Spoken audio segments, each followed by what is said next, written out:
श्री शिवाय नमस्तुभ्यम राधे राधे दोस्तों आज की इस वीडियो में बात करने वाले हैं कि अवई अष्टमी का व्रत कब रखा जाएगा। अवई अष्टमी का व्रत रखने का शुभ मुहूर्त क्या रहने वाला है, साथ ही पूजा की विधि आपके साथ शेयर करने जा रहे हैं।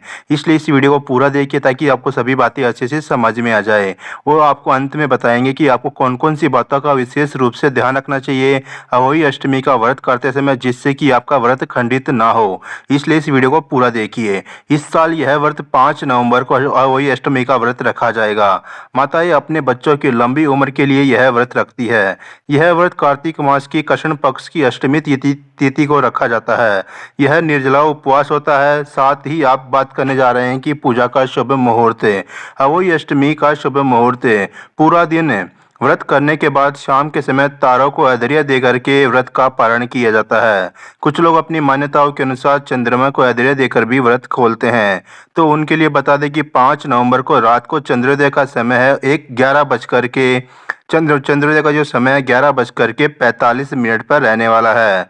साथ ही आपको बता दें कि आपको यह व्रत रखने से संतान की कामना इच्छा रखने वाले लोगों की भी इच्छा पूरी हो जाती है। अवई अष्टमी में भगवान गणेश जी की पूजा का विशेष महत्व होता है। अवई अष्टमी के दिन तारों को अर्घ्य देते हैं। तारों के निकलने के बाद ही अपने उपवास का पारण करते हैं। अवई अष्टमी के दिन व्रत कथा सुनते समय 7 तरह के अनाज अपने हाथों में रखें। पूजा के बाद इस अनाज को किसी गाय को खिला दें। अवई अष्टमी के दिन पूजा करते समय बच्चों को अपने पास बिठाएं और अवई माता को भोग लगाने के बाद वो प्रसाद अपने बच्चों को जरूर खिलाएं। माताएं महिलाएं सुबह सूर्योदय से पूर्व स्नान करके व्रत रखने का संकल्प लें। अवई माता की पूजा के लिए दीवार या फिर कागज पर गेरू से अवई माता का चित्र बनाएं, या आजकल मार्केट में बनी बनाई फोटो भी मिल जाती है, उसको लाकर के घर के पूजा स्थल पर दीवार पर लगा दें। अवई अष्टमी की पूजा संध्या काल में की जाती है। पूजा के लिए अवई माता के चित्र के सामने एक चौकी रख करके उस पर जल से भरा कलश रखें। रोली चावल से अवई माता की पूजा करें।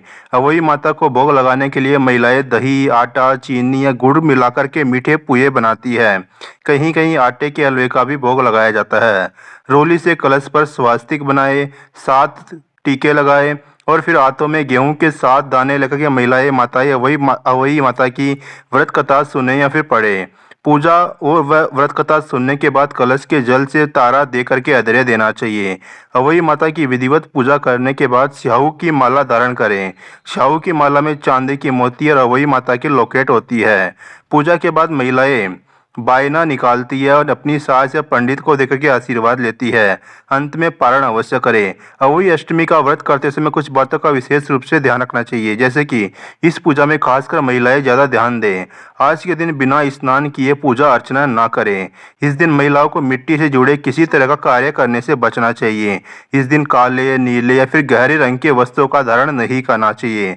माना जाता है कि राधा कुंड की स्थापना द्वापर युग में अवई अष्टमी के दिन हुई थी। भगवान श्री कृष्ण जी ने इस कुंड में रात को करीब 12 बजे स्नान किया था।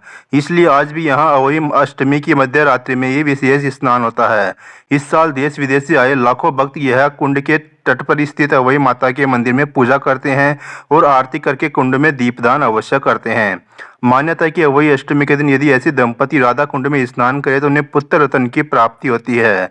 राधा कुंड मथुरा नगरी से लगभग 26 किलोमीटर दूर गोवर्धन परिक्रमा के दौरान पड़ता है। हर साल अवई अष्टमी के दिन यहाँ पर शाही स्नान का आयोजन किया जाता है। राधा कुंड मथुरा नगरी से करीब 26 किलोमीटर दूर गोवर्धन परिक्रमा के दौरान पड़ता है। मान्यता है कि अगर इस रात्रि में अगर पति और पत्नी संतान प्राप्ति की कामना के साथ इस राधा कुंड में डुबके लगाए और अवई अष्टमी का निर्जल व्रत रखे तो उनके घर में जल्द ही किलकारियां गूंजती है।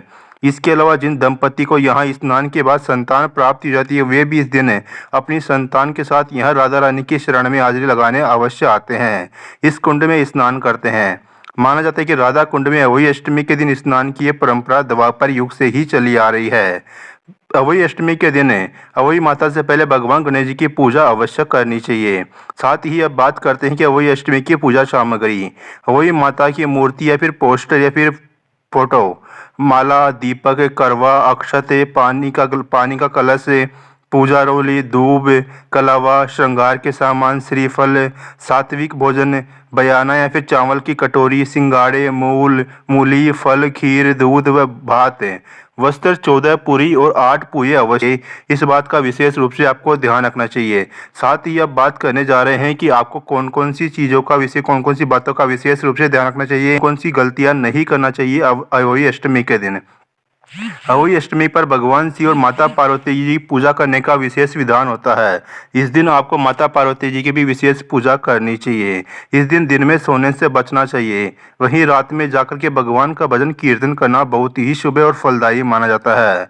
अहोई अष्टमी के दिन मिट्टी से जुड़ा कोई भी कार्य करना शुभ नहीं माना जाता है। ऐसे में मिट्टी से जुड़ा कोई भी काम जैसे कि बगीचे आदि का काम करने से बचना चाहिए। साथ ही इस दिन नुकीली चीज़ों को भी इस्तेमाल भी नहीं करना चाहिए। ऐसे में सिलाई आदि से जुड़े कार्य या फिर कील जैसी नुकीली चीजों के उपयोग से भी बचना चाहिए। अहोई अष्टमी के दिन किसी बड़े का अपमान ना करें, ना ही किसी से लड़ाई झगड़ा करें। ऐसा करने से आपको व्रत का पूर्ण फल प्राप्त नहीं होगा। साथ ही इस दिन तुलसी के पत्ते को तोड़ने की भी मनाही ही होती है। अहोई अष्टमी का व्रत का पारण तारों को अधैर्य देकर के किया जाता है।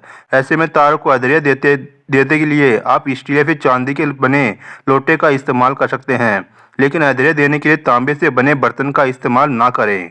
अहोई अष्टमी पर भगवान शिव और माता पार्वती जी के साथ साथ उनके पूरे परिवार यानी कि भगवान कार्तिकेय जी, भगवान गणेश जी की भी पूजा करनी चाहिए। अहोई अष्टमी की कथा सुनते समय 7 प्रकार के अनाज को अपनी हथेली पर रखें। व्रत कथा सुनने के बाद गाय को खिला दें। पूजा के समय अपने पुत्र या पुत्री को अपने साथ बिठाए और भगवान को भोग लगाने के बाद सबसे पहले बच्चों को प्रसाद खिलाए। साथ ही इस दिन ब्राह्मण, जरूरतमंदों या फिर गाय को भोजन कराना भी बहुत ही फलदायी माना जाता है। अहोई अष्टमी के दिन मिट्टी से जुड़ा कोई भी कार्य नहीं करना चाहिए। ऐसे में बगीचे आदि में भी काम करने से बचना चाहिए। साथ ही नुकीली चीज़ों का भी इस्तेमाल नहीं करना चाहिए, इसलिए सिलाई आदि से जुड़े कार्य नहीं करें। अहोई अष्टमी के दिन किसी बड़े का अपमान ना करें, ना ही किसी को अपशब्द बोलना चाहिए। साथ ही इस दिन लड़ाई झगड़े करने से भी दूर रहना चाहिए। ऐसा करने से आपका व्रत खंडित हो सकता है। तारों को अधैर्य देते समय स्टील से बने लोहे का लोटे का इस्तेमाल करना चाहिए, इसलिए तांबे से का इस्तेमाल नहीं करना चाहिए। दोस्तों, उम्मीद करता हूँ जानकारी आपको पसंद आई तो वीडियो को लाइक कर दीजिए, चैनल को सब्सक्राइब कर लीजिए। कमेंट में श्री शिवाय नमस्तुभ्यम, हर हर महादेव, राधे राधे अवश्य से अवश्य ही लिख दीजिए।